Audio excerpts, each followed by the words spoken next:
Saudi Crown Prince Mohammed bin Salman has held separate talks with Ukrainian President Volodymyr Zelenskyy and U.S. Secretary of State Marco Rubio in Jeddah.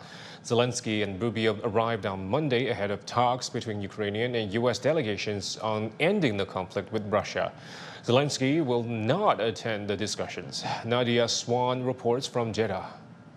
Marco Rubio was speaking en route on his flight to Jeddah. He has now arrived in Jeddah ahead of those talks, and he sounded very, very positive indeed, and he said he was very hopeful about good outcomes from this round of talks between the Americans and the Ukrainians here in Jeddah.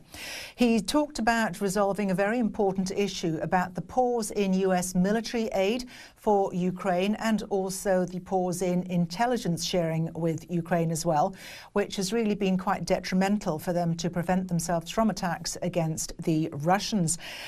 He was also talking about dealing with both Ukraine and Russia and seeing where they are and what they want, talking about trying to find out whether both sides are prepared to actually make concessions and how far they're prepared to go to make those really difficult decisions to achieve what they refer to as a sustainable peace deal, in fact.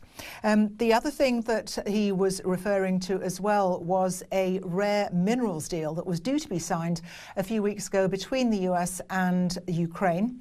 Now, that didn't happen after a rather acrimonious meeting between President Trump and President Zelenskyy in the Oval Office at the end of last month. So he said, with reference to that deal, there's a few more details to be worked out before that's actually likely to be signed. This is a chance for Ukraine to repair those damaged relationships with that damaged relationship with the United States after those Oval Office talks. So it's a way for President Zelenskyy to show that he is trying to improve that relationship moving forward.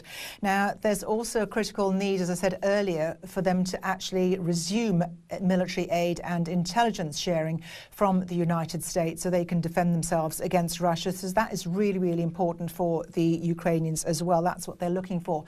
Additionally, they want an air and a sea ceasefire as well from the ongoing Russian attacks that are causing devastation in many Ukrainian cities. They're also looking for a prisoner exchange. Saudi Arabia was key to mediating a prisoner exchange over the last 3 years between Russia and Ukraine. So they're looking for another prisoner swap there. And finally, they're really wanting security guarantees against future Russian aggression. And that's so far to something that the U.S. hasn't actually committed to doing, but that's really something that's very high on Ukraine's agenda.